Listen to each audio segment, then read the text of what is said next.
I'm ashamed to admit this, but I didn't care until I had to. I didn't care until my school started implementing active shooter drills in order to protect us. I didn't care until my peers and I were forced to cower in a corner, alarms echoing through the abandoned hallways. I didn't care until on the first day of school, my teacher greeted us with the words, "Don't forget to throw your books at the shooter kids," and "I'll hit him with the bat while you run." I didn't care until learning how to survive being shot by an assault rifle became my reality.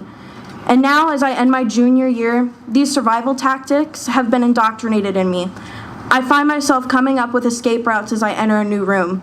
My eyes are always on the lookout for something out of the ordinary.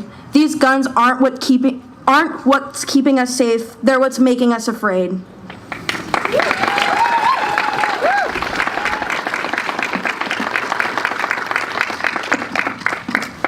I was in the 5th grade when Sandy Hook happened. It was the first school shooting I'd ever heard of. I didn't even know it was possible. I remember getting home from school and my mom sat me down and told me that an elementary school, just like mine, was a victim of massacre. Although I didn't know much about what happened, I didn't ask any questions. Nobody did. None of us questioned why we were suddenly replacing math classes with making cards for the victims. No one explained to us why we suddenly had to turn off all the lights and hide in the lockers once a month. It's just something we have to do now, they said. These things happen.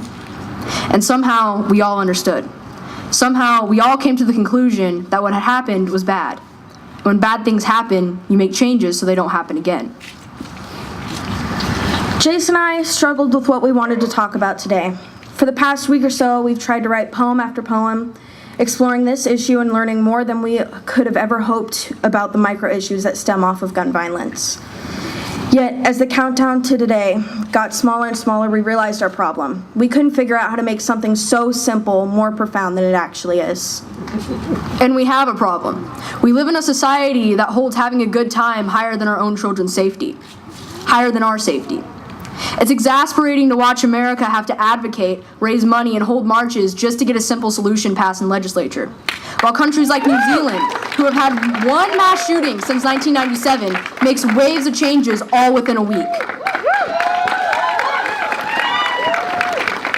A ban on semi-automatic rifles within 72 hours. Private schools known for intolerance opening their doors and editing the dress codes just to allow students to wear hijabs. The Prime Minister refusing to speak the murderer's name no matter how many times she was prompted. Police officers attending implicit bias training and a class on Islam at the mosque that was attacked. And so much more, all within seven days.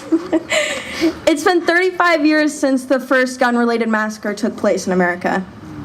It's embarrassing. And I hope that we can get to a point where all of America is on the same page.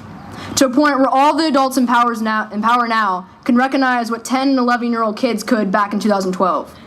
We have a problem, and now it's time to make changes to fix it.